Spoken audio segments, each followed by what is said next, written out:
Chào mừng các bạn đến với kênh Tiếng Việt miền Nam cho người nước ngoài. In this video, we will learn meanings of the word bao. Let's get started.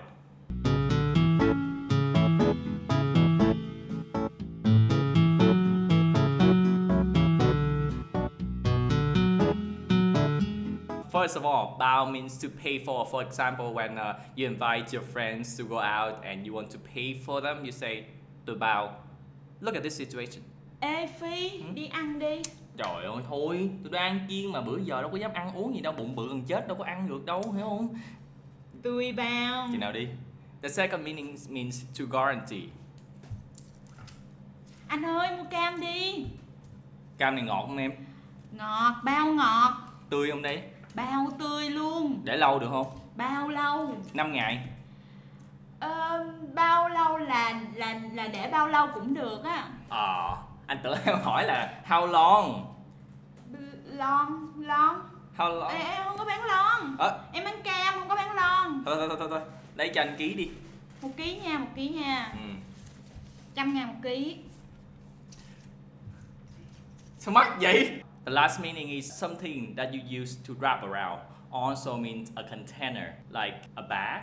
Let's look at these examples. Ông ơi, tôi nói Gì? nghe nè. Hả? Tôi đang cần một thứ. Cần cái gì? Cần cái bao. Cái bao. Và cái bao để làm gì?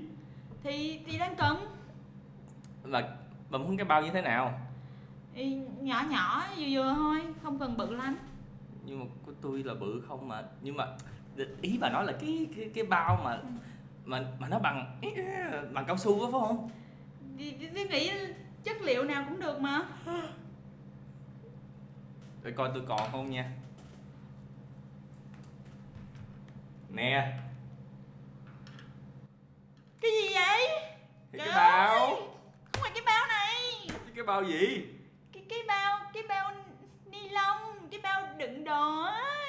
Trời ơi. Cái bao này làm gì ghê quá đi. Trời ơi, cái đó người ta gọi là cái bọc ni lông, ai gọi là cái bao đâu. Ở trong Nam mình gọi là bọc ni lông. Cái này là cái bà nói cái bao để ấy bằng cao su, người ta nghĩ là cái bao cao su là cái này. Trời ơi.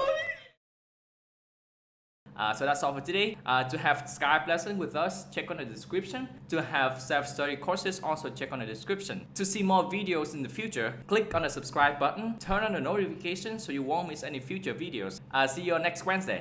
Cảm ơn, tạm biệt và hẹn gặp lại.